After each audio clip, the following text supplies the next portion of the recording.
welcome to Khufu's funerary complex. The Valley Temple was the first architectural component encountered when one entered the funerary complex. It was considered the official entrance of the tomb and mixed the structural components of both a temple and a portico. Khufu's Valley Temple shows evidence of a basalt pavement, letting us know where the portico portion of the structure was located. Such a partition is believed to symbolize both the subterranean and solar aspects of the afterlife.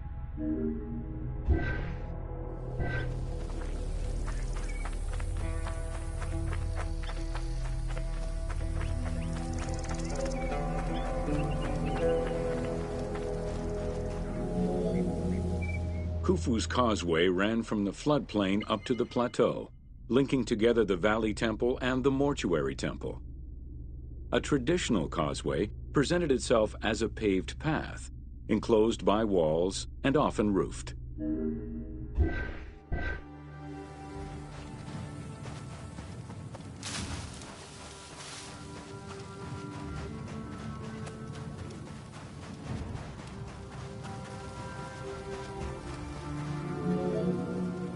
Fragments discovered by archaeologists indicate that the walls in Khufu's causeway, one of the longest known to us, were decorated with carvings and possibly paint.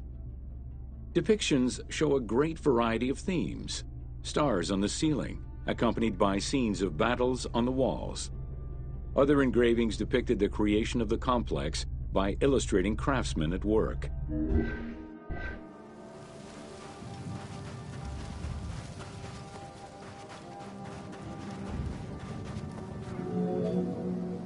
The most impressive private cemeteries of Giza are located east and west of Khufu's pyramid. The Eastern Cemetery was reserved for members of the royal family, while the Western Cemetery was mostly set aside for various court dignitaries. In both areas, private tombs, also known as mastabas, were aligned and laid out methodically in streets and avenues. This arrangement was probably an attempt at recreating the king's court for the afterlife.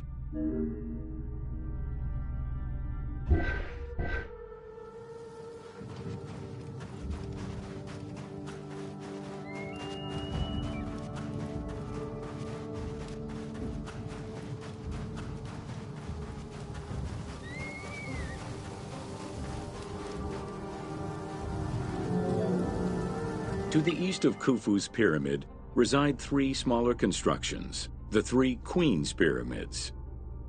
A sloping passage led from the ground surface to a burial chamber, cut out of the bedrock and lined with masonry.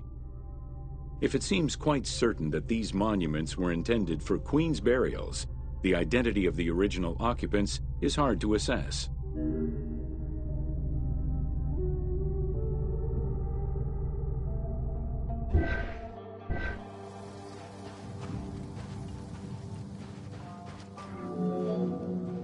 The northernmost pyramid was most likely meant for Queen Hetepheres, who is believed to have been Khufu's mother.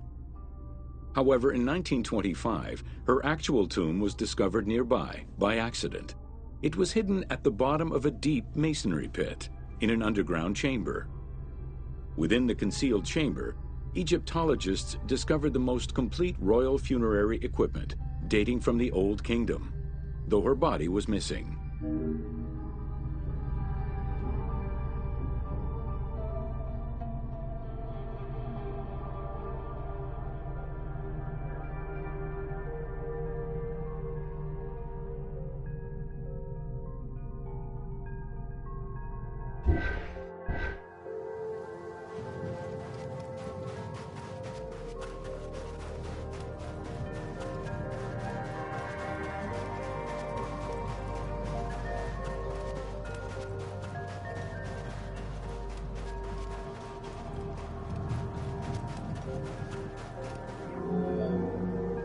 Within the vicinity of Khufu's pyramid, Egyptologists have uncovered 7 boat pits. The exact function of such boat-shaped pits remains unconfirmed, though one can easily conjecture that it was symbolic in nature. The boat pits being located at the eastern side of the pyramid at the precise spot where the resuscitated king was supposed to reappear could constitute evidence to support such an assumption.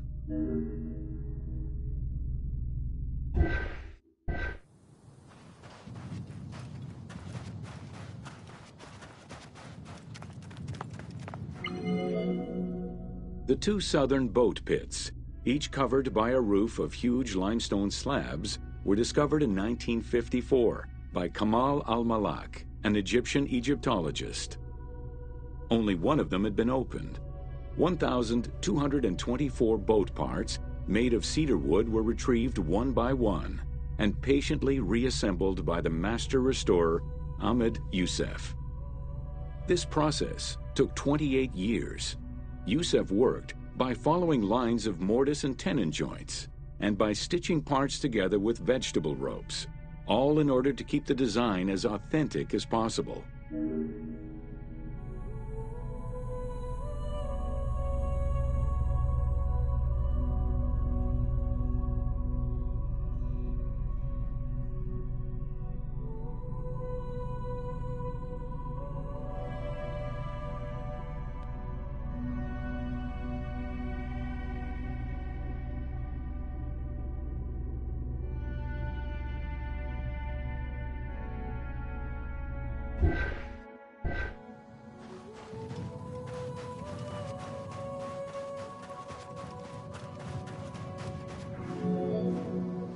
The Greek term pyramidion refers to the capstone of a pyramid or the tip of an obelisk. In ancient Egyptian, both components were called benben. This word was also used for a specific kind of food, a cone-shaped offering made of bread.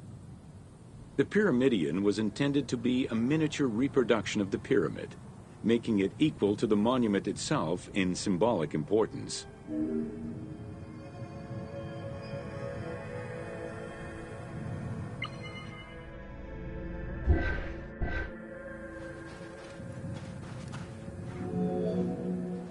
A few pyramidia have been retrieved from pyramidal complexes. The earliest, found in Dashur, is undoubtedly a good example of Old Kingdom's pyramidia. It is made of limestone and has no inscriptions.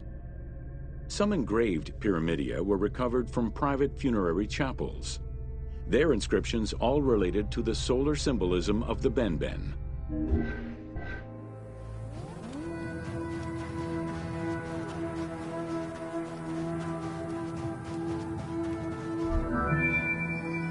The pyramidia of the pyramids of Giza were never recovered. The reconstitution you see in the game is fictive, incorporating a golden pyramidion bearing inscriptions relevant to Khufu.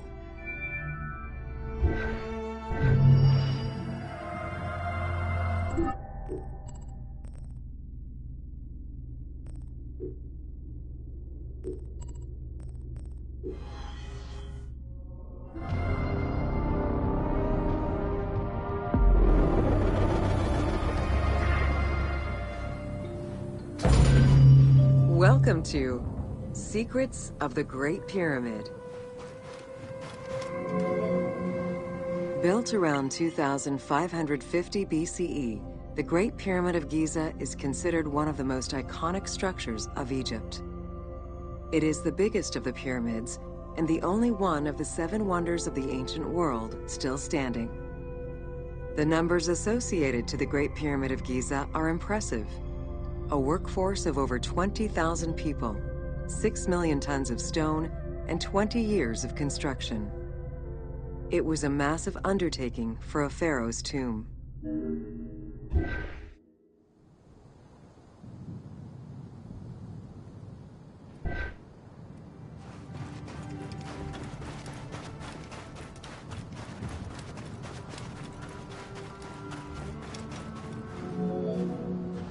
The construction of the Great Pyramid was also a display of power and opulence on the part of Khufu.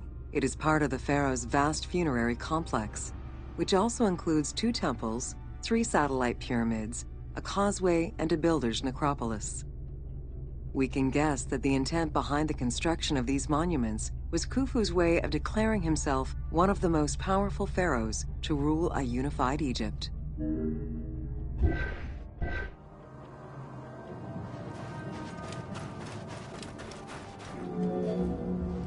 New insights into engineering and ancient Egyptian culture are still being revealed over 4,500 years later.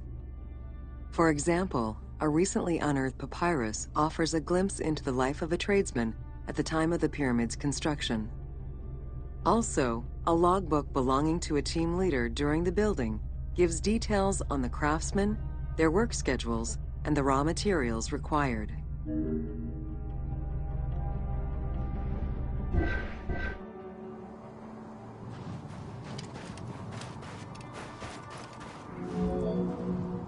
It is interesting to note that by Cleopatra's time, the pyramid's celestial purpose, its construction, and the function of its mysterious inner chambers was already unclear.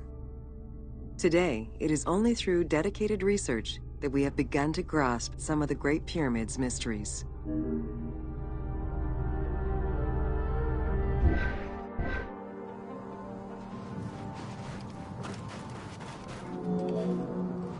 The Egyptians had polished their design for centuries by the time work on the Great Pyramid began. Intended as a tomb for Khufu, the Great Pyramid's structural design has been considered to be nearly perfect by engineers and historians ever since.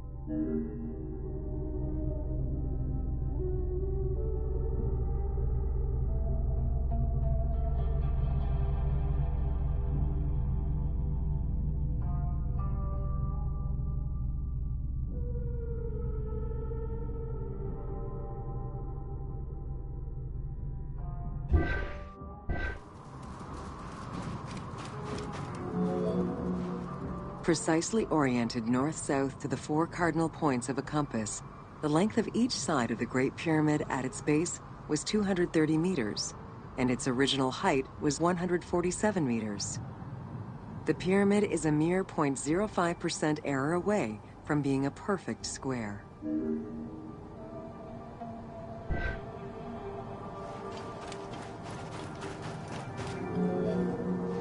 In order to achieve the shape of a true pyramid, the design required many considerations in the planning phases as well as precision during execution.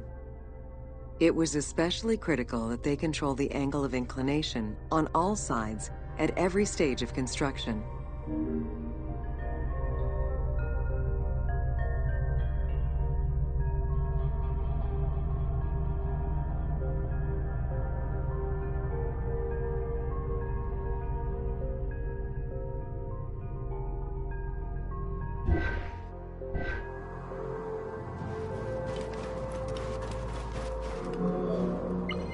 Materials for the Great Pyramid consisted of quarried limestone blocks, weighing between 2 to 15 tons each. The methods of moving these blocks into place is still debated by architects and Egyptologists. The precision of its design in an age with only soft metal tools, as well as the enormous scale of its construction, make the Great Pyramid one of the most impressive feats of human engineering.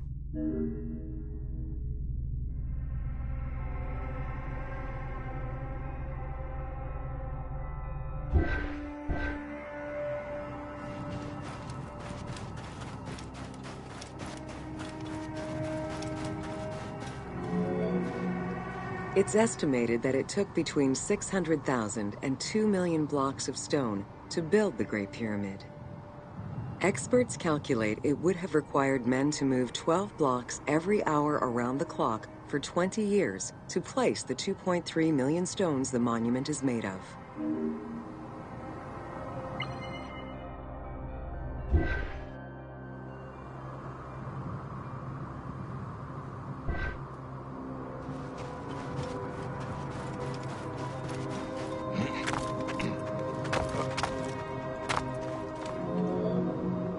While the interior chambers were built with red granite from Aswan, most of the pyramid was made from local limestone, weighing between 2 to 15 tons per block. There is debate on how the pyramid stones were moved into place. Recent research is exploring the idea that it was built around a large interior ramp.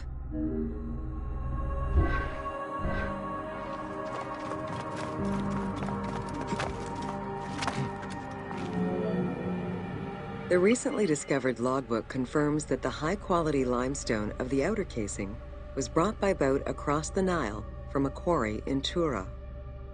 Once complete, the smooth white polished stone of the Great Pyramid would have reflected the sunlight like a beacon, earning it the name the Horizon of Khufu.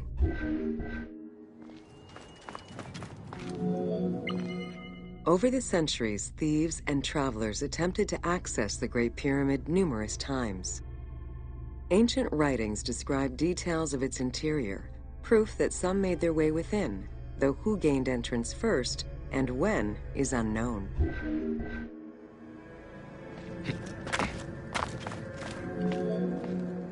The main entrance of the Great Pyramid is located 17 meters above ground level. It faces north, likely in order to align with the North Star. Though the entrance passageway had been discovered in antiquity, any further access into the Great Pyramid was stopped by massive vertical slabs of rock. As such, present-day visitors to the pyramid must use the robber's entrance.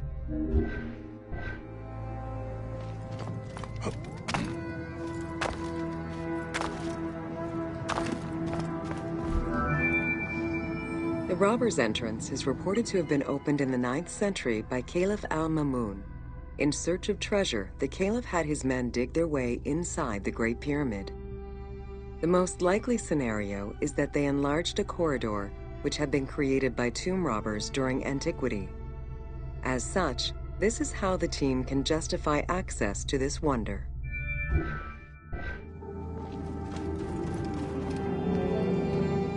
Attempts to gain entry to the Great Pyramid and uncover its potential secrets continued throughout the centuries. In the 19th century, the belief that another entry existed at the south side resulted in a hole being blasted into the pyramid's side, with no results for the damage that was done. While the search is still ongoing today to uncover more hidden rooms and passageways, conservation is the primary concern of all such efforts.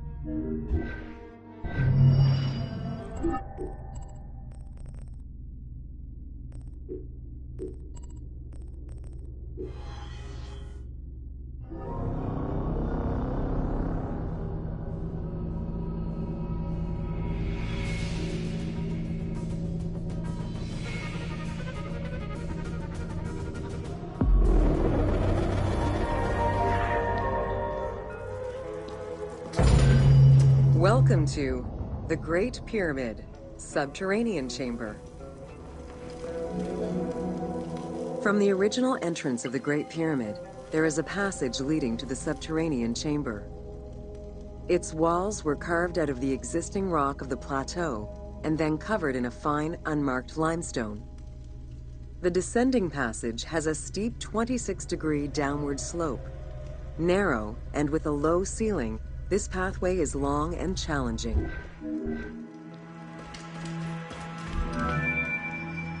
While the original passage was 145 meters long, the team reduced its length and made it both wider and higher. The main focus of the work in reproducing the location was centered upon preserving the unique claustrophobic environment of the Great Pyramid, while still allowing for a smooth game navigation.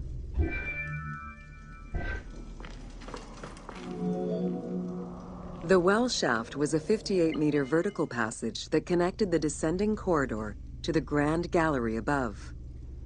An adjacent grotto may have originally been a small natural well in the bedrock that was enlarged during the tunneling. Whether the grotto was intended for another purpose is uncertain.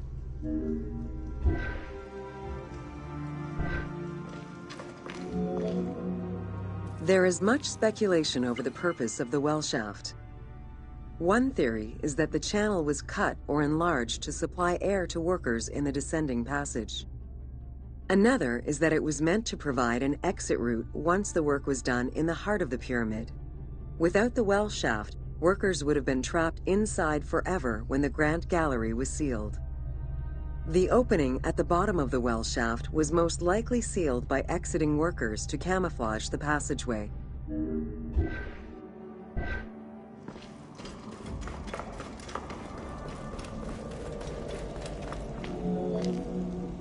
There is a subterranean chamber at the end of the descending corridor, 30 meters below the Giza Plateau surface. Dug directly into the bedrock, the space is wide with a ceiling 3 meters in height. Its floors and walls are rough and uneven, indicating that it was never completed. At the south end of the room, there is another narrow corridor, similar to the others, though it abruptly ends after roughly 20 meters.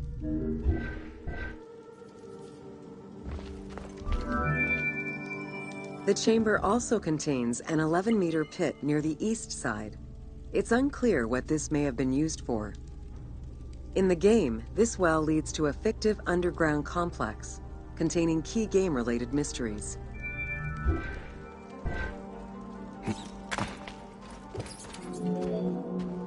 The subterranean chamber's original purpose remains a mystery. One popular theory is that it was originally meant to be Khufu's burial chamber, but the pharaoh changed his mind, preferring to be buried higher up in the pyramid, which would explain the chamber's unfinished state.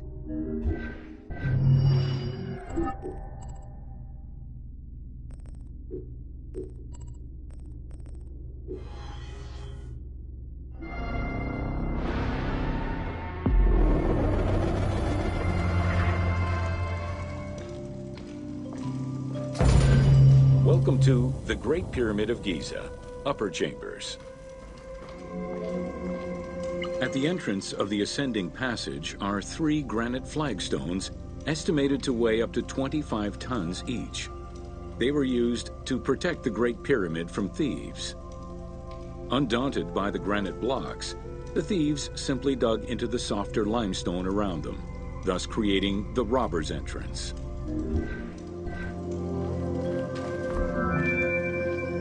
While in reality the robber's entrance is one single cavity which leads to both passages, in the game, the team created individual accesses to either passage. As such, in the game, one entrance leads to the ascending passage, while another leads to the descending passage.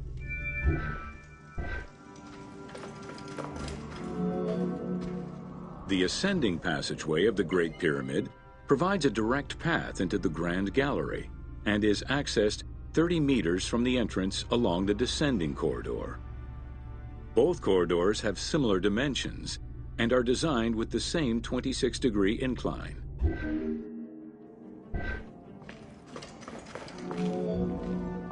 The ascending corridor has smooth masonry on its walls, and the layout includes many trapezoidal stones.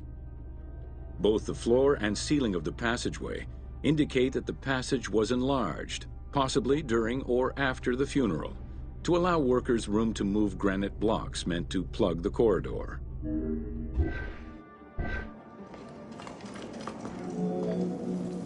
The Grand Gallery's purpose is still debated among experts. It may have been intended to align with the stars, act as a buffer to protect the king's chamber, or simply to facilitate the transport of the granite blocks used inside the pyramid. Access to the Queen's chamber was at the beginning of the Grand Gallery.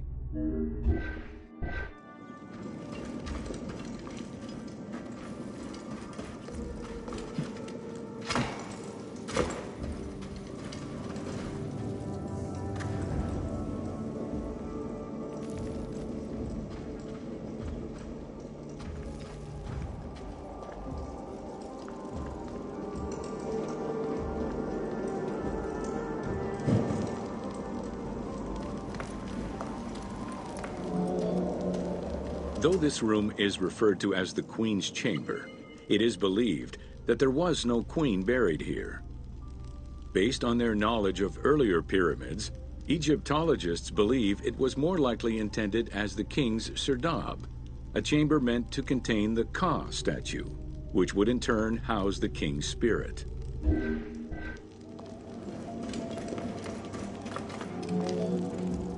Situated exactly within the pyramid's center, on the east-west axis of the pyramid, the chamber has a vaulted ceiling and measures 5.7 by 5.2 meters. In the eastern wall, there is a niche tucked away in a small corbelled archway, which may have originally held the Ka statue. Behind this niche is another smaller hole, possibly dug out by thieves in search of further treasure.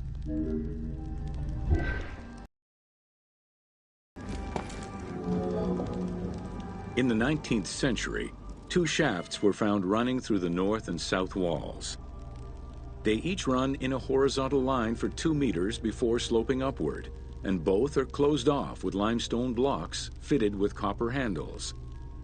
Whether they were intended as ventilation shafts for workers or a celestial connection for the pharaoh's spirit is unconfirmed.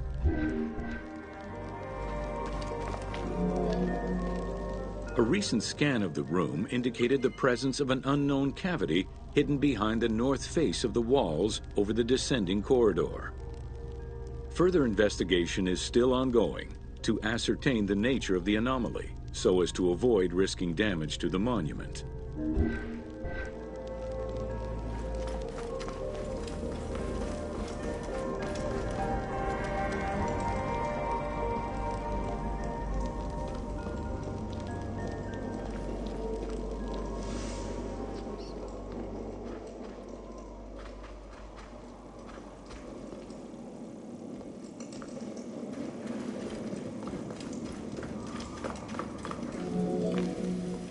Khufu's architects were possibly influenced by earlier rhomboidal pyramids when designing the gallery. It is the longest corbelled vault ever built, measuring 47 meters long and 8.6 meters high. The walls were made to taper inward, allowing for better distribution of weight. As a result, the ceiling measures just over 1 meter wide at its highest point. Though this construction technique is present in other pyramids, few have the same precision and stability.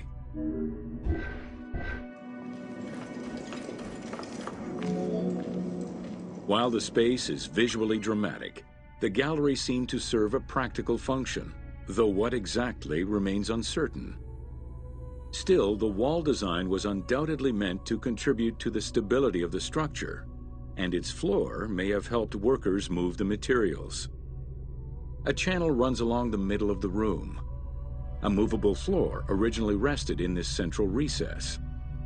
The raised benches on either side are equipped with slots that may have been used to help position the granite blocking stones.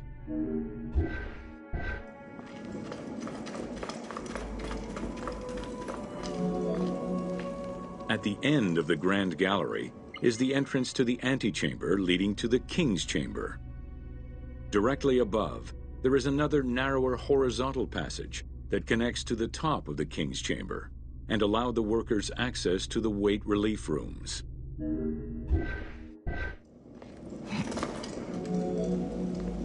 The far end of the Grand Gallery leads to a small antechamber with a portcullis, preventing access to the King's Chamber. The portcullis was composed of 3 separate granite slabs.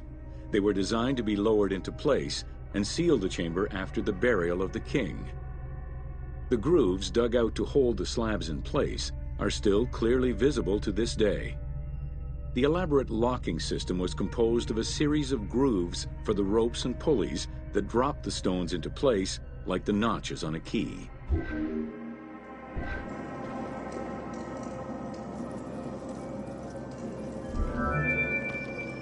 For the purposes of the game, the team elected to remove the portcullis slabs in order to grant the player access to the King's Chamber. In reality, workers would have backed out of the room after the funeral, lowering each slab into place behind them one at a time. Each of the 3 stones were smashed by looters centuries later, and evidence of their break-in is still evident.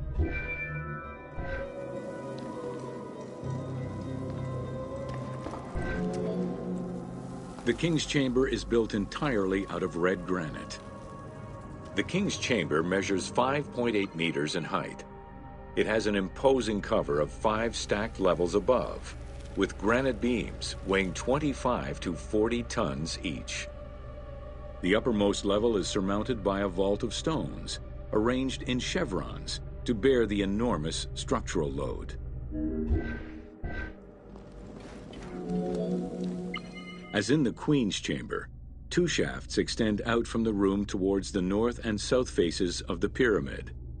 They measure nearly 64 meters until they are blocked by copper-handled granite plugs. Some experts in the culture of the Old Kingdom believe that the shafts were thought to lead the king's soul to the stars, with the incarnation of the pharaoh as the god Ra, represented by the northern well, and the god Horus by the southern well.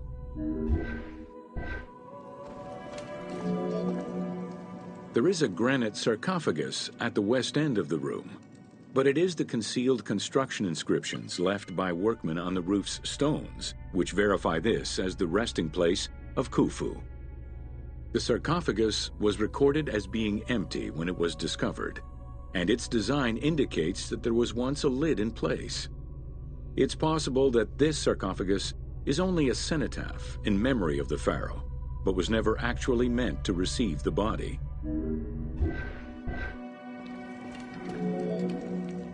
Khufu's mummy was never found. It is hoped that as of yet undiscovered hidden rooms and shafts of the pyramid may provide an answer as to its location.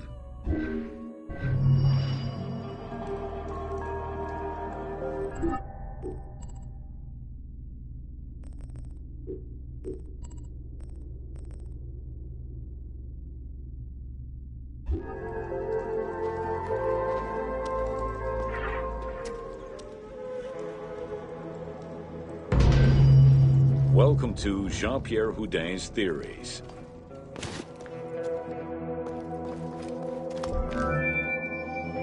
The team wanted to provide players with a sense of exploration and discovery, particularly within the Great Pyramid.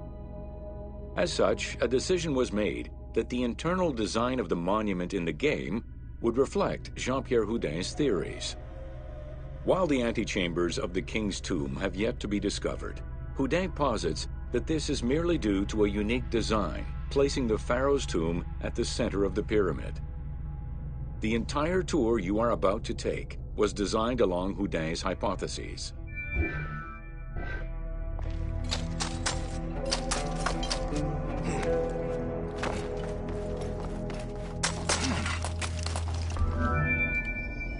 While respecting Houdin's hypothesis as to the general layout of the antechambers, the team wanted the contents to enhance the game experience. In regular royal tombs, the antechambers were filled with all the material goods needed by the pharaoh in the afterlife. To support the feelings of discovery and awe, the art team created a unique and fantastical treasure in this second antechamber.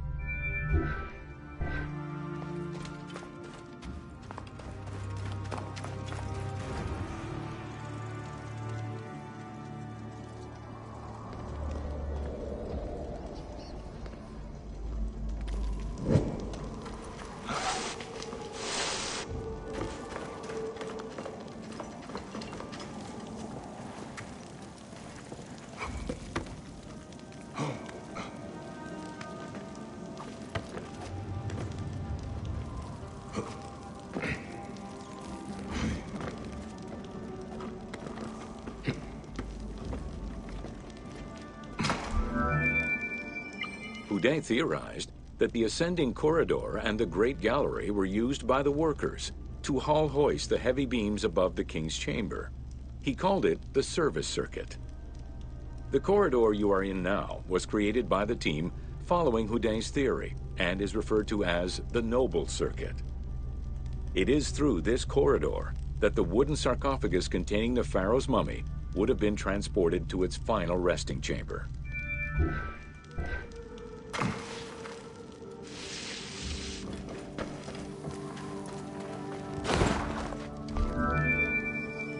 With this structure in mind, one can easily assume that the pyramid's entrance would have been connected to the two antechambers.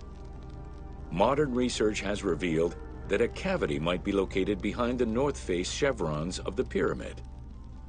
As such, the team chose to create this area for the player to explore. Here is where Houdin believes that the priests and nobles would have exited the pyramid after the burial ceremony.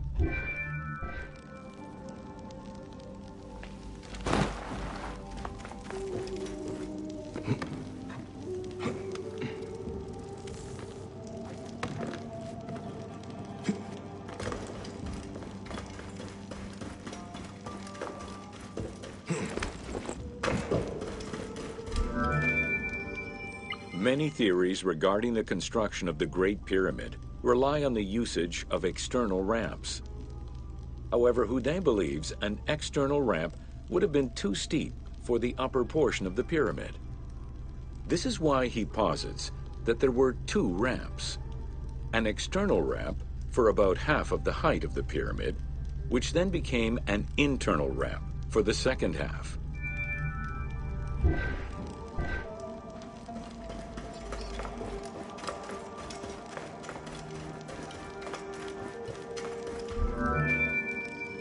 Houdet's theory states that this internal ramp followed the sides of the pyramid in an ascending spiral pattern. A notch discovered in the edge of the Great Pyramid, known as Bob's Room, seems to support this theory.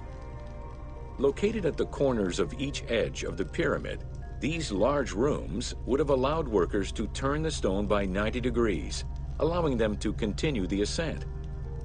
The team chose to create rooms such as this one, bringing Houdet's hypothesis to life.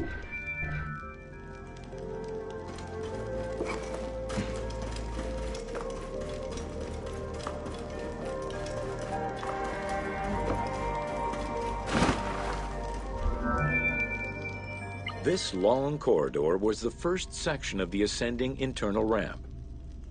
Through it, the blocks used to build the Great Pyramid would have been carefully moved upward and then turned at each edge of the pyramid in order to continue their ascent. Though the team only created the main ramp for the game, Houdet posits that this ramp had two levels, allowing workers to return safely to the bottom thanks to an additional corbelled upper section.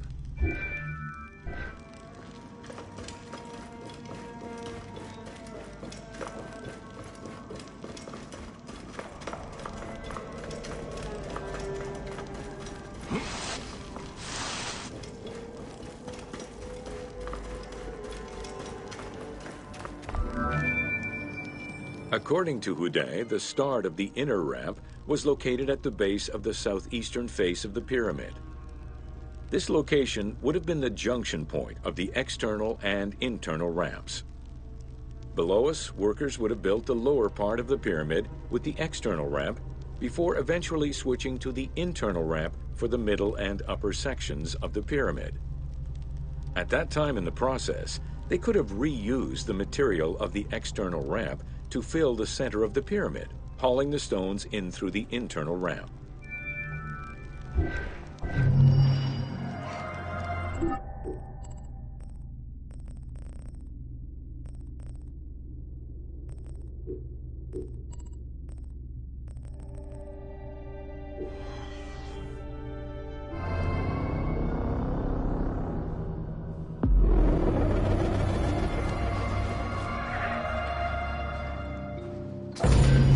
Welcome to Khafre's funerary complex. Since the very beginning of the Fourth Dynasty, mortuary temples were built adjacent to pyramids on the eastern side. Such a location, facing the rising sun, as well as the world of the living as a whole, held an important symbolic meaning, for it was within the mortuary temple that kings were revived through daily rituals.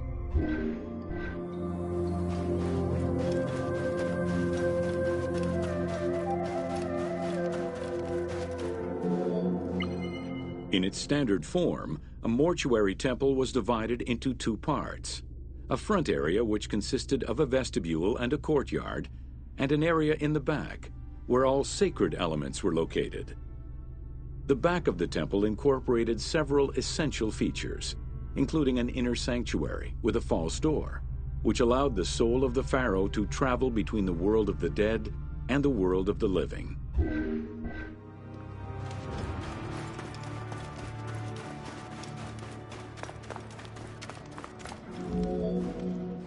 The largest of all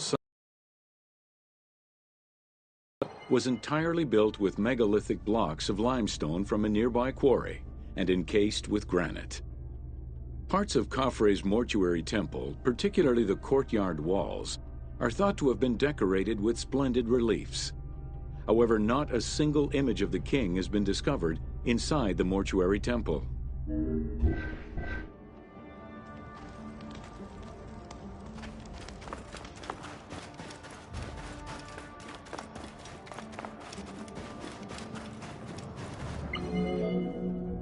Khufu's direct successor, Djedefre, followed the custom which required each king to establish a new site for their funerary accommodation, and chose Abu Rawash as his last resting place. When the time came to build his own funerary complex, Khafre, also one of Khufu's sons and the successor to Djedefre, broke with tradition and returned to Giza. Not only did Khafre thumb his nose at tradition, but he did so in a way which he hoped would allow him to overshadow his father's most important monument.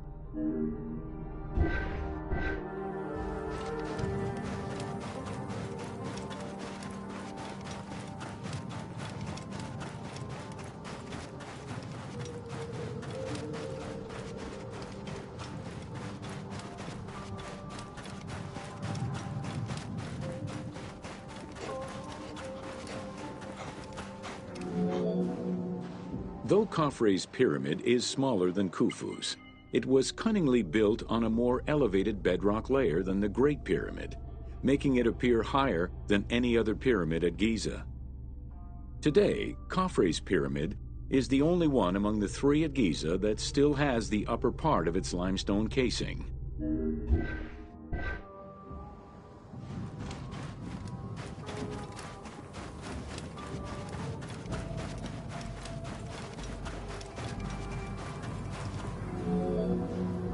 Considered a most sacred area, the Giza necropolis was strictly defined, both geographically and physically. An 8-meter-thick Tura limestone wall completely surrounded the Great Pyramid. The only way inside would have been through the mortuary temple.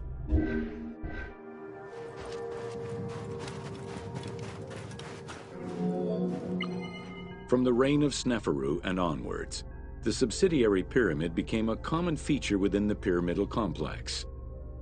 The function of the subsidiary pyramid, however, smaller in size and in height than the royal tomb, remains unclear, though some believe that it was meant to house the ka of the pharaoh.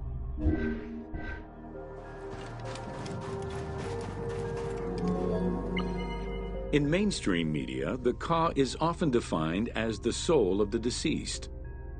The truth is a bit more complicated. Within the ancient Egyptian funerary belief system, the ka was a component of a living person, which separated itself from the body at the time of death. It represented the deceased's vital essence. In order for the deceased to ascend to a new life, whether in this world or the next, the ka had to be embodied in a statue, and its existence maintained through offerings and rituals.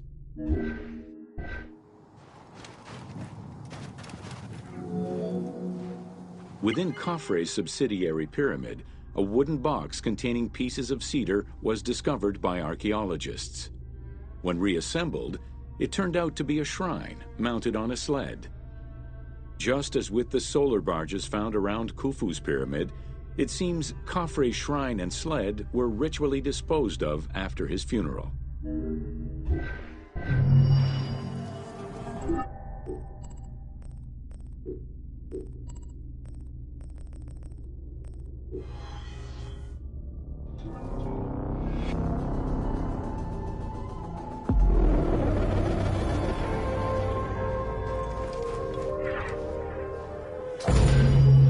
Welcome to Menkaura's funerary complex. The dimensions of Menkaura's pyramid are much less grandiose. However, unlike its predecessors, Menkaura's pyramid shows a great deal of complexity in its internal and external finish. The outside was partially covered in red granite, while the internal walls were richly decorated. This latter innovation would not catch on until the end of the 5th dynasty, when pyramid texts began to adorn the walls.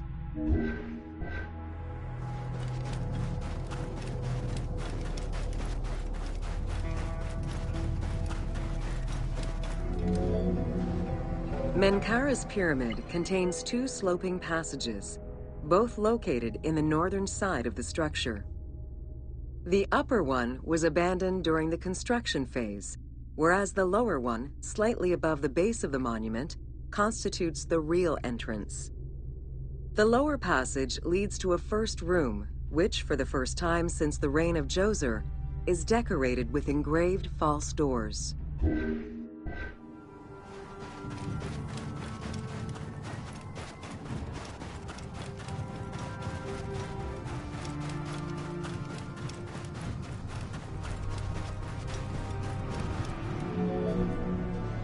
While Menkaura's pyramid complex was unfinished at the time of his death, it was hastily and somewhat shabbily completed by his successor, Shepseskaf.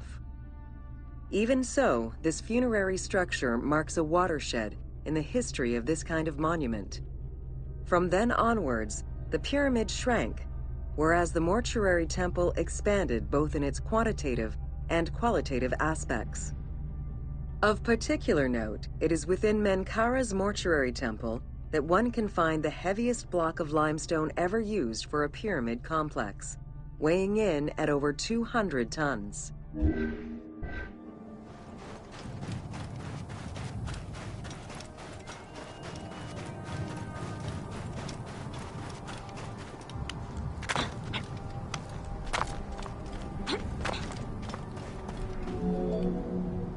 Menkaura's causeway was completed in mud brick by the king's successor, whereas the lower part was nothing more than a simple ramp. As for the Valley Temple, it was built in 2 phases. The foundations were first laid out in limestone during Menkaura's reign, but the temple itself was completed in mud brick afterwards. As such, the Valley Temple was soon damaged and ended up being completely rebuilt during the 6th dynasty.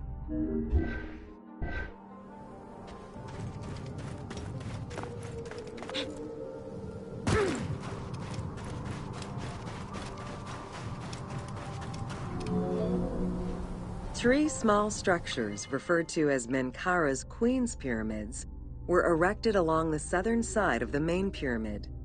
One of them was a smooth-faced pyramid, while the other 2 were more basic step pyramids. It is difficult to assess whether the latter were designed as such or were left unfinished with no casing to smooth out their surfaces.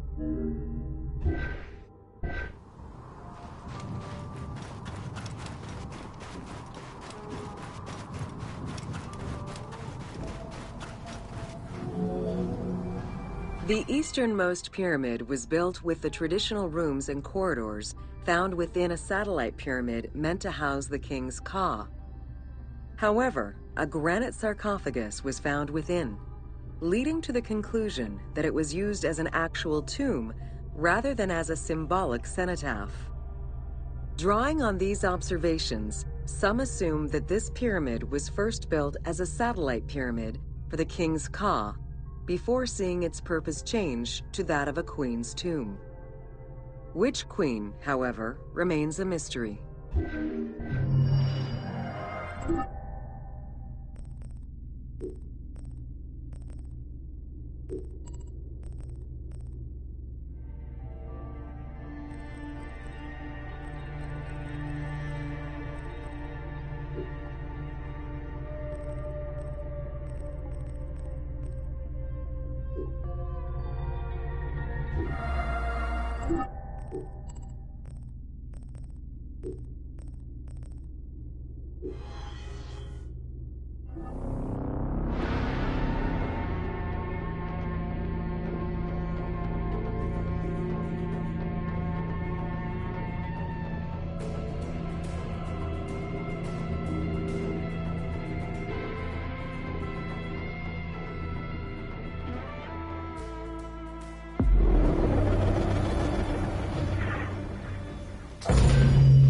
Welcome to the Greek Pharaohs.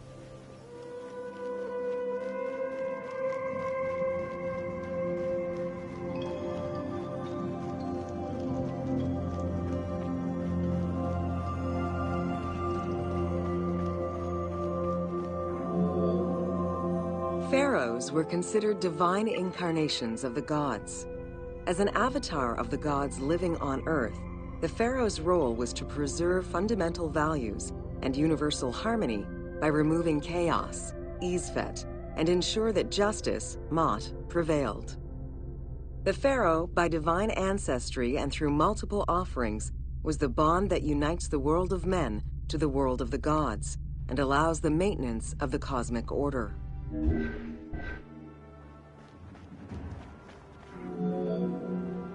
The Ptolemaic dynasty reigned over Egypt from 305 BCE to 30 BCE. The dynasty was called the Ptolemies of the Lagids, in recognition of the founder of the dynasty, Ptolemy Lagos, a Greek general and close friend of Alexander the Great. While Macedonian, Ptolemy Lagos understood that to be accepted by the Egyptian people, he would have to adopt their traditions. Upon assuming the title of pharaoh, he changed his name to Ptolemy I Soter, meaning savior.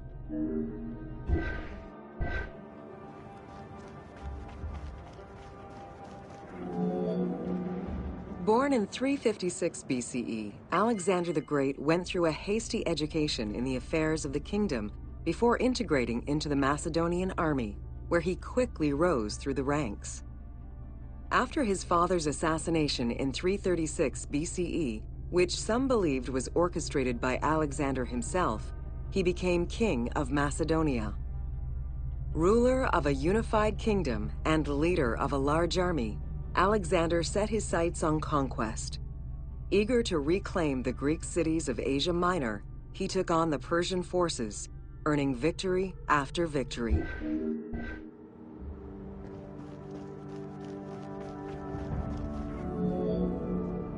Ever victorious, Alexander the Great marched on, laying siege to city after city until he reached Egypt, where the Persians were defeated yet again. Viewed as a liberator by the Egyptian people, Alexander decided to become pharaoh in due form. He traveled to Thebes to make a sacrifice to Apis, then went to the oasis of Siwa, where he was proclaimed son of Amun. Officially pharaoh of Egypt, Alexander spent much of the winter there and founded the city of Alexandria. Perhaps not coincidentally, being pharaoh allowed Alexander to spread propaganda to prepare. He resumed his military campaigns in 331 BCE.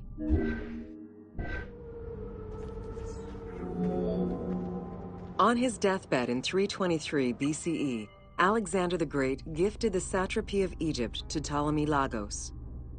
Perfectly aware of the value of Egypt, Ptolemy ensured not only the stability of the country's borders, but also its economic and military development. At the same time, he worked with the Egyptian elite to maintain the internal order of the country. By 305 BCE, Ptolemy, well respected both in Egypt and in the Mediterranean, was at the head of the largest fleet of the Hellenistic world. Ptolemy officially took the title of Pharaoh of Egypt in January 304 BCE, on the anniversary of Alexander the Great's death.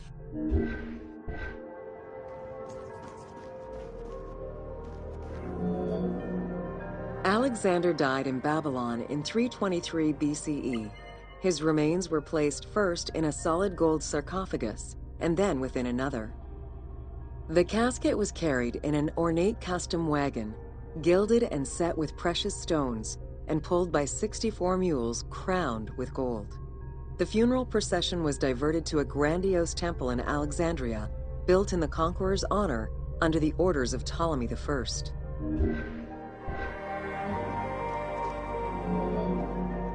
Julius Caesar visited Alexander's tomb at the capture of Alexandria, and the Roman Emperor Augustus reportedly placed flowers there.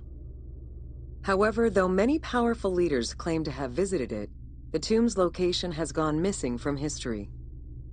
Some accounts do state that the golden coffin was replaced by a glass sarcophagus, probably by Ptolemy X. It is also implied that Cleopatra may have plundered the tomb in a time of financial crisis.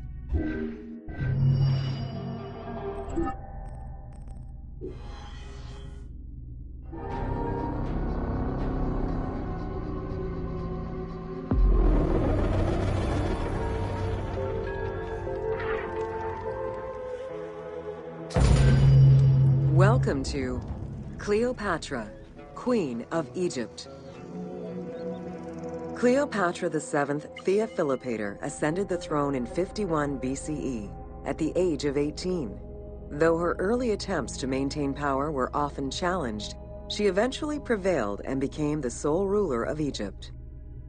According to Plutarch, she was the only Ptolemaic pharaoh to speak the Egyptian language. Her intelligence, coupled with a good education and a great political mind, allowed her to make the alliances necessary to maintain the independence of Egypt while Rome was becoming a Mediterranean empire.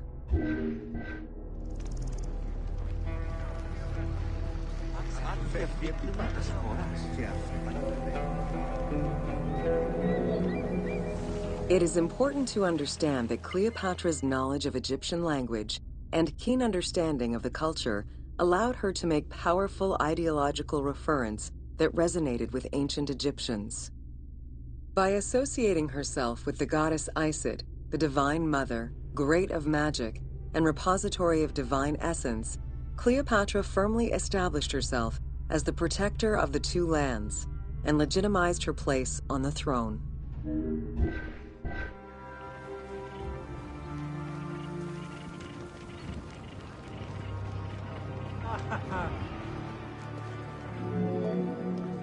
Upon his death in 51 BCE, Ptolemy XII Aulus bequeathed his kingdom to his daughter and eldest son, Cleopatra VII and Ptolemy XIII. As was custom, the siblings were married. The new pharaoh was 10 years old, his sister wife 17. The early years of their reign were not easy. Between 50 and 48 BCE, droughts and floods aggravated Egypt's problems. General Achilles and the royal advisor Pothinos kept intervening in the young ruler's political decisions, and eventually colluded to turn Ptolemy XIII against Cleopatra. By 48 BCE, Cleopatra was in exile.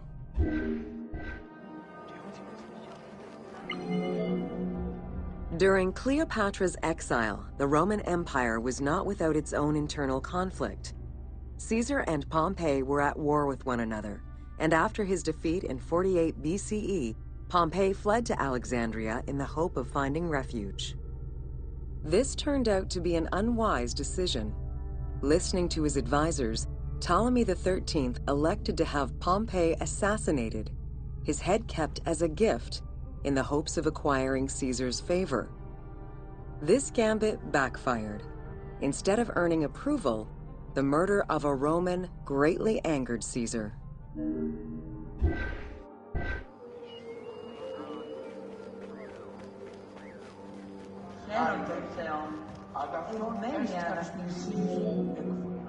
Cleopatra, aware of Caesar's anger against Ptolemy for the murder of Pompey, decided to take advantage of the situation.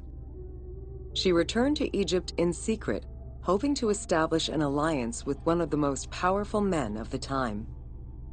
Outside of the legend, where she had herself smuggled into his quarters in a carpet, what exactly happened during that fateful meeting remains a mystery. However, Caesar seemed to see a better ruler for Egypt in Cleopatra than in her young and too easily influenced brother. Invoking Ptolemy XII's will, Caesar attempted to mediate peace between the siblings.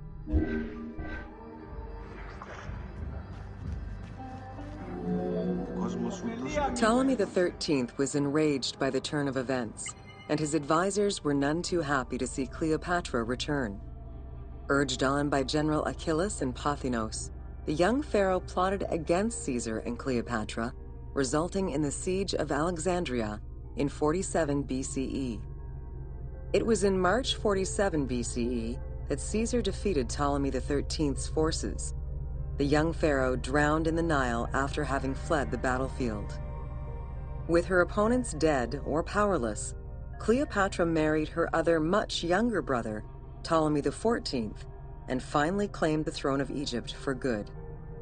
The end of the Alexandrian War also cemented the romantic and political alliance between Cleopatra and Caesar.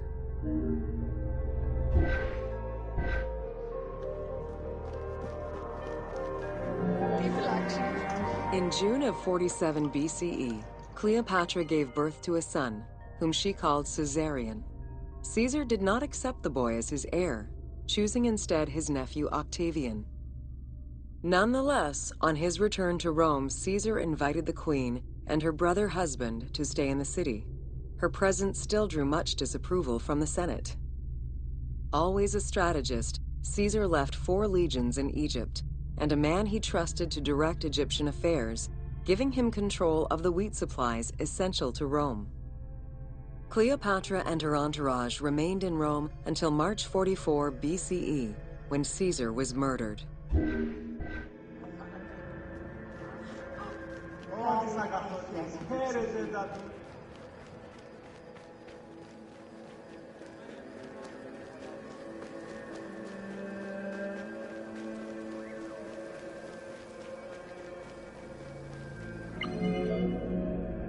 Caesar's most faithful ally, Mark Antony, often visited the Queen of Egypt during his stay in Rome.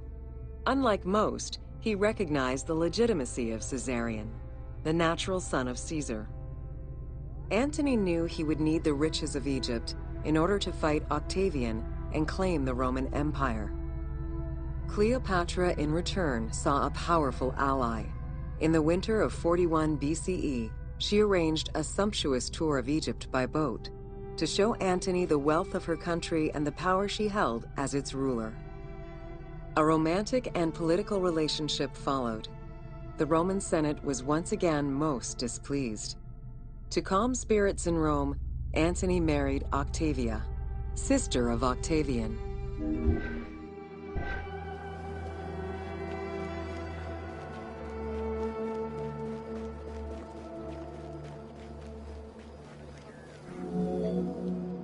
Despite his marriage to Octavia, Antony remained Cleopatra's lover, and she gave birth to their children.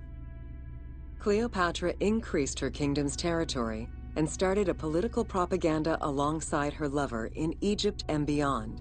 She hoped to create a Ptolemaic federal empire with Alexandria at its center. Antony eventually repudiated his Roman wife for the Egyptian queen, much to the dismay of the Roman elite. However, while Mark Antony focused on Egypt, Octavian carefully gained military and political ascendancy over him in Rome.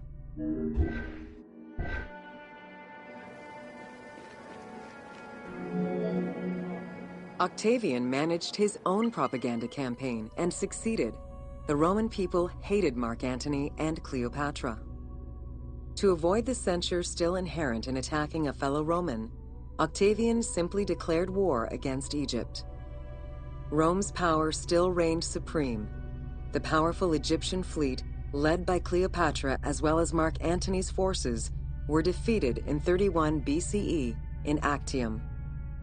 Octavian arrived in Egypt in 30 BCE to formalize his victory.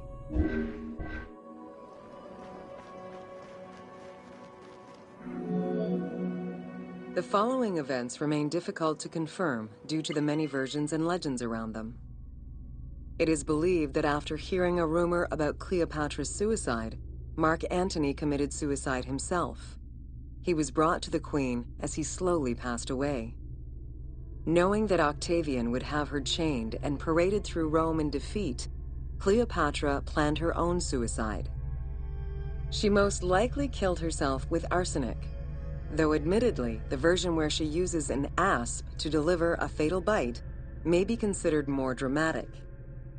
What happened to the body of Cleopatra is still a mystery.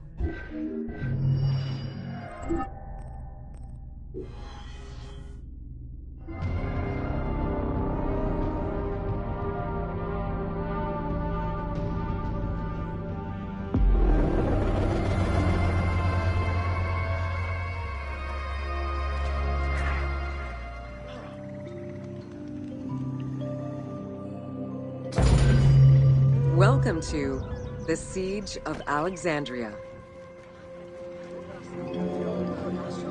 Among the collection of writings attributed to Julius Caesar are his descriptions of the Siege of Alexandria, the Gallic Wars, and the commentaries on the Civil War. These archives contain information on different campaigns, the Wars of Alexandria, Africa, and Spain. Each of them recounts Caesar's military activity from 58 BCE to 45 BCE. Though Caesar's documents remain a main source of information, it's important to note that the perspective is limited. It is necessary for other historical documents to be taken into consideration to provide a better understanding of events.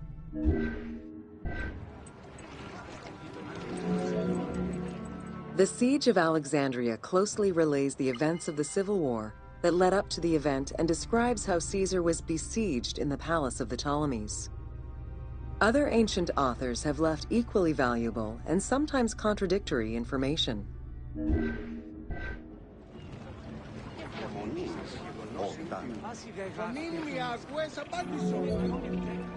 In the events leading up to the Siege of Alexandria, Cleopatra VII and her brother were fighting over control of Egypt. Young King Ptolemy XIII's regent, Pothinus, had firm control over the young pharaoh, and an outmaneuvered Cleopatra soon went into hiding. This set the stage for Pompey's arrival in Alexandria. Having lost his battle against Caesar in 48 BCE, the Roman general turned to his allies, the Egyptians, for safe harbor. But on the advice of Pothinus, Ptolemy XIII had Pompey assassinated in the hopes of earning Caesar's favor. This would turn out to be a most unfortunate decision.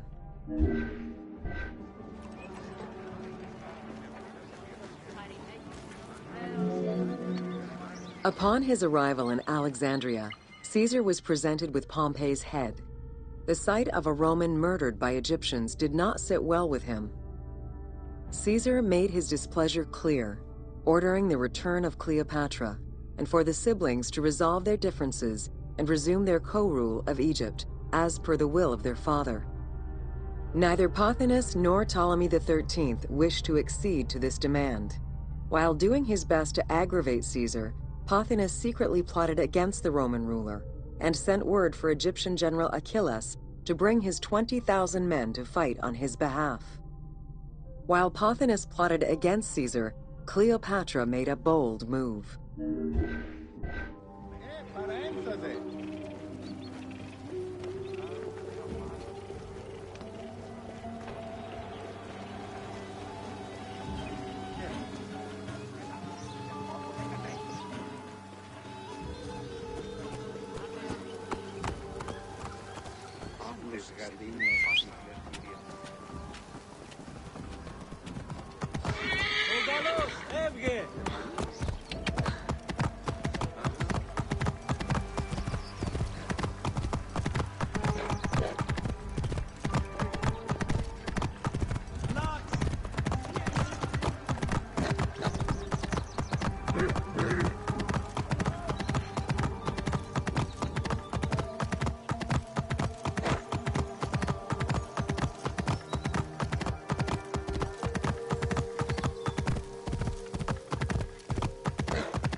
There are various descriptions of the encounter between Caesar and Cleopatra.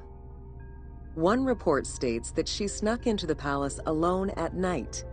Another account claims she was accompanied by an ally and was brought inside the palace wrapped in a carpet bag. Though exactly what happened at this fateful meeting is up for debate, what is known is that Cleopatra met with Caesar and earned his approval. Pothinus and Ptolemy XIII were most vexed with this turn of events.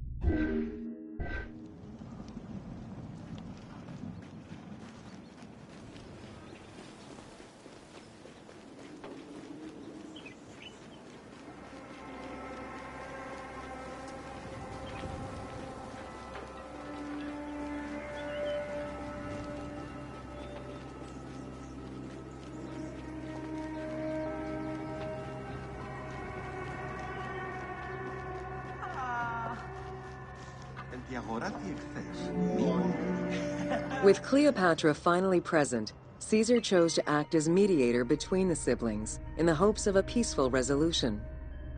It did not take long for things to sour. During a banquet given to celebrate the reconciliation, there was an assassination attempt on Caesar. It was the Roman leader's own barber who thwarted the attack. Once it was revealed that the king's regent, Pothinus, had ordered the attack, Caesar had him executed. He then placed the young king under guard.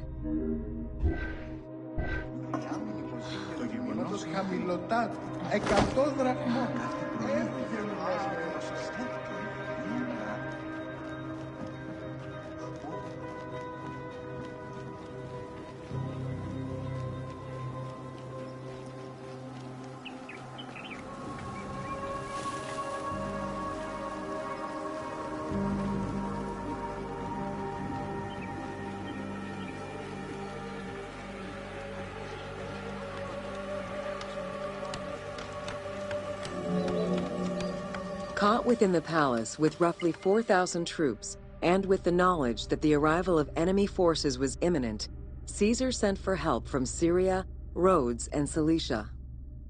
He ordered his men to dig a ditch around the palace and build a wall leading to the harbor. This would ensure Caesar's access to the sea.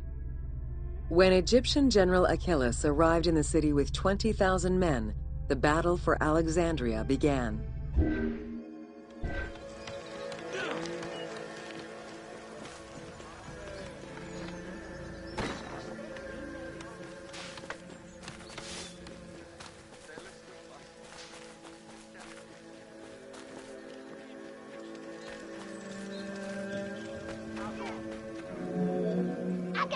With so few men at his disposal, Caesar could not risk a battle just yet. He sent ambassadors to Achillas in the name of Ptolemy to propose a truce. Knowing that the orders did not come from the young king, and angered by the pharaoh's imprisonment, Achillas had the messengers assassinated. With Caesar confined within the palace, Achillas positioned his troops around the city.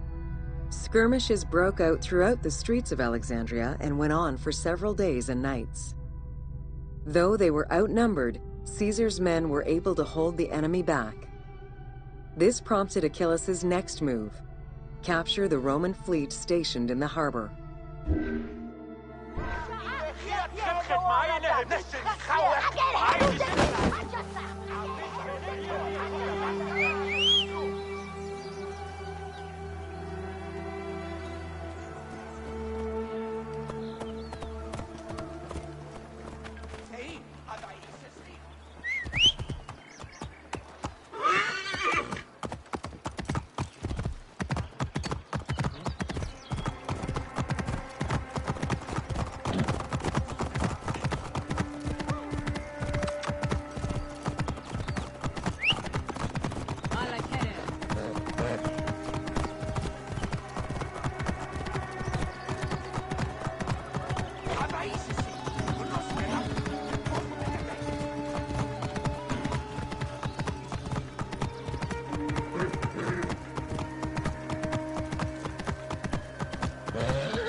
Although the palace offered protection, losing the port meant the end of help and supplies. Caesar knew he had to protect the fleet. While he and his troops succeeded in regaining control of the port, he knew it would be impossible to sustain. Caesar ordered the burning of the ships. With passage back to the palace closed off, he headed for the lighthouse of Alexandria.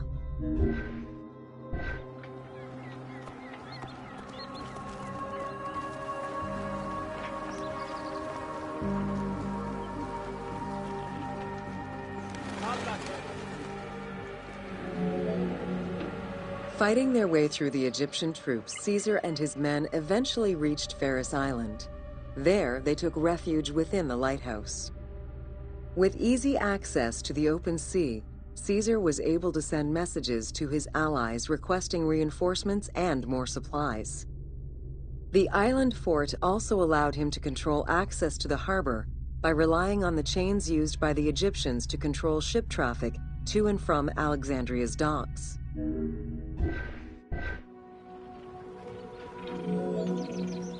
The exact chronology of events during the war in Alexandria remain imprecise. Conflicting accounts raise questions as to when, and even if, the Great Library of Alexandria was burned down at all.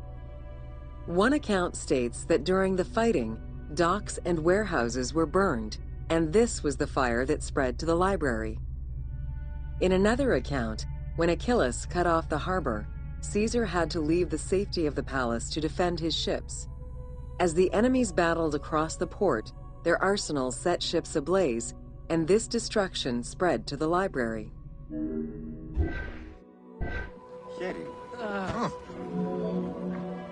In either case, the Great Library was not completely destroyed.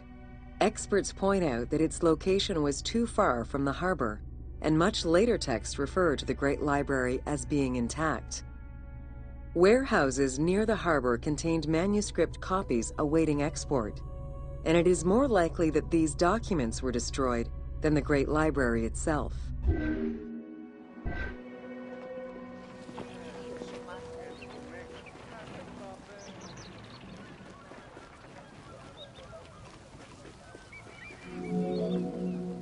The destruction of the Great Library may have been due to a number of fires over the ages.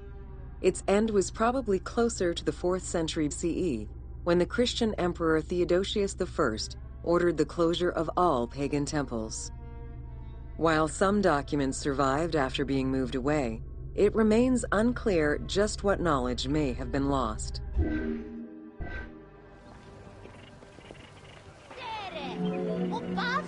Where there are accounts of Achillas being in control of the battle against Caesar, it appears that instead Cleopatra's sister, siding with her brother, had him killed and put her ally Ganymedes in his place. Ganymedes proved a valuable tactician for the Egyptian side. It was his idea to cut Caesar's access to the harbor, thus trapping Caesar at the palace.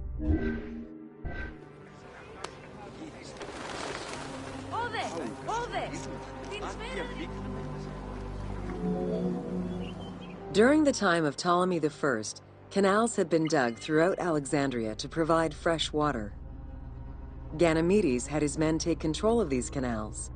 After isolating their own water supply, he had his men pour salt water into the canals and cisterns that led to Caesar's camp.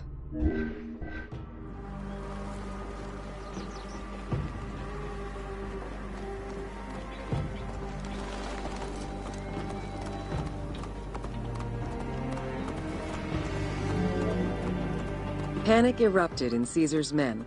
They wouldn't last long without fresh water. Recognizing that the porous limestone could help them, Caesar and his men dug wells to restore their water supply. Days later, the 37th Legion, comprised of Pompey's soldiers, arrived by ship. Unable to come ashore due to the winds, Caesar risked going out to meet them on the peninsula, Cape Chersonese. When the enemy learned Caesar's location, they rushed to intercept. Despite an obvious advantage for the Alexandrians, Caesar, with a Rhodian ship full of skillful sailors, emerged victorious.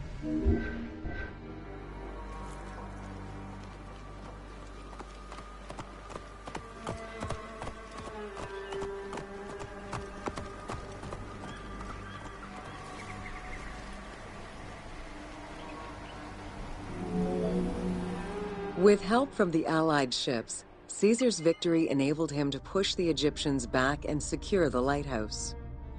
Gaining control of Pharos Island sent the Alexandrians into the sea and swimming back to the city. However, Caesar's fortification of the island didn't last long. The enemy regrouped and were set to storm the island. Panic-stricken, in spite of Caesar's encouragement, many of his men then fled their posts, either by ship or jumping into the sea.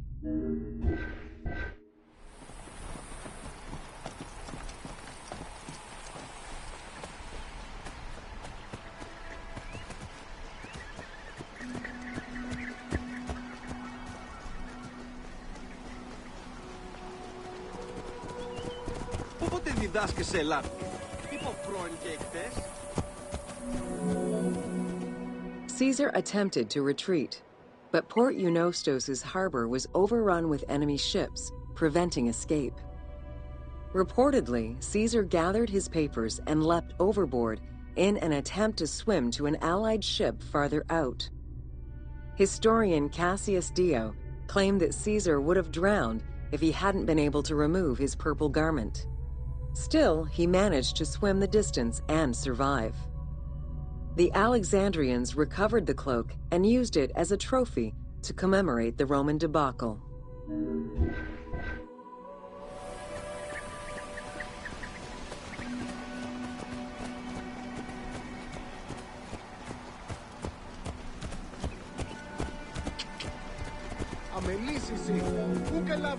Unhappy with Ganymedes and wanting their king restored, the Alexandrians approached Caesar with a compromise. Caesar agreed to release Ptolemy XIII after entreating him to spare the kingdom and remain loyal to Rome. Once freed, however, the king defied the agreement and continued the war.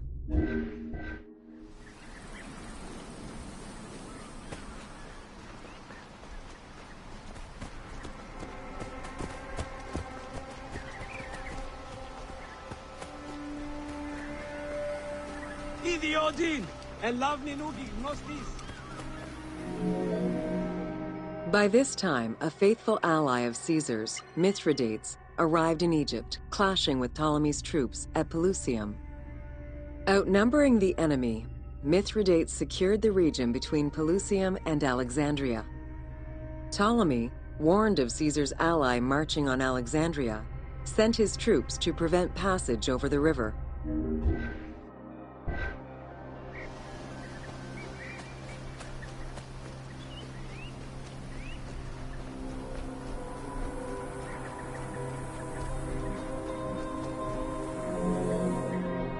Mithridates warned Caesar in time, and the two groups confronted the armies of Ptolemy in the Delta.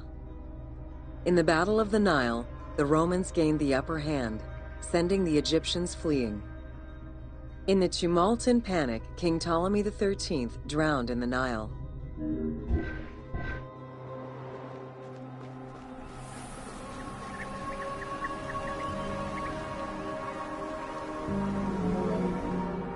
After the siege ended, Cleopatra VII married her younger brother, Ptolemy XIV, enabling her to reign over Egypt until 30 BCE. Under her rule, Alexandria settled into its position within the Roman Empire and eventually surpassed Athens as one of the most important cities in the Roman Empire. Julius Caesar remained in Egypt for a short time. He and Cleopatra would later have a son named Caesarion.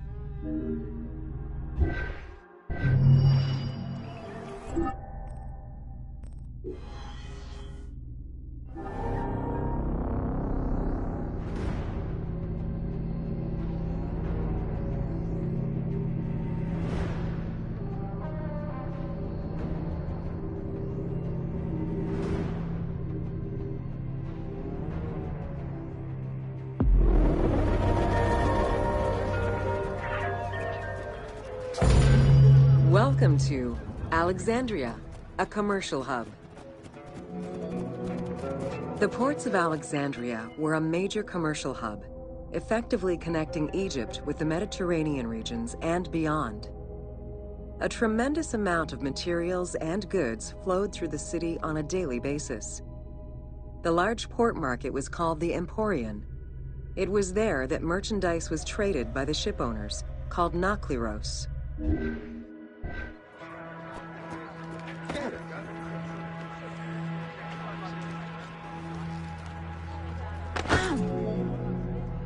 Food and other artisan work streamed out of Egypt. Ceramics, glass, golden rings, and minted coinage. The local potters, using traditional Egyptian techniques, competed with those from abroad, and the textile industry flourished. What Egypt did not produce itself was acquired through trade, using local resources such as wheat and papyrus. Most sought after was pine wood from Syria, iron and marble from the Greek islands, gold from Spain, and exotic fruits from Europe. All this commercial activity contributed to the already decadent wealth of the city. σου ανέωξε, άνθρωπε, σου λέγω.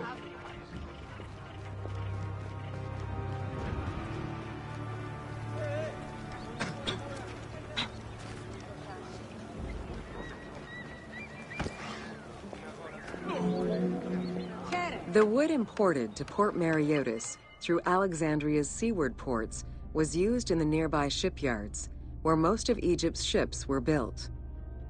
Employing tens of thousands of shipbuilders, the shipyards contributed to establishing the Egyptian fleet as one of the mightiest of the era. Any wood not used in shipbuilding was further disseminated through Egypt for various purposes.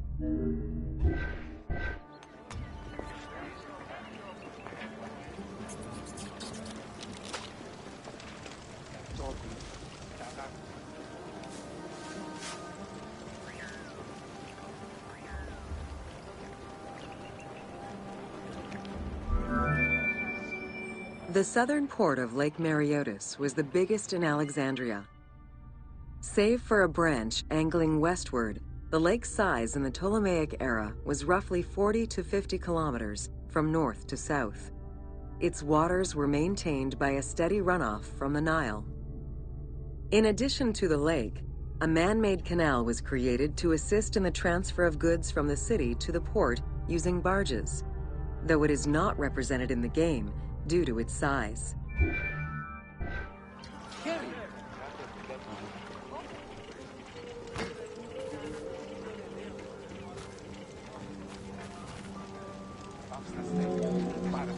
Banking was one of the most distinctive innovations brought by the Greeks to Egypt. The centerpiece of Alexandria's wealth was the royal systematization of taxes on almost everything. Basic items such as salt, oil, beer, wheat, and linen were heavily taxed. As a result, the royal treasury of Alexandria was able to ensure the economic stability of most of the administrative areas of Egypt.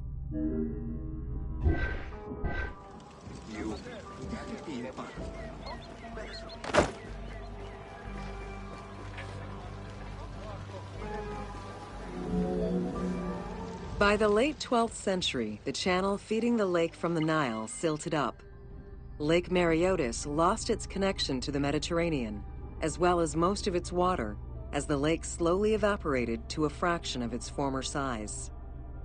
In modern times, Lake Mareotis is being kept alive through irrigation. However, only about 17% of its original size remains.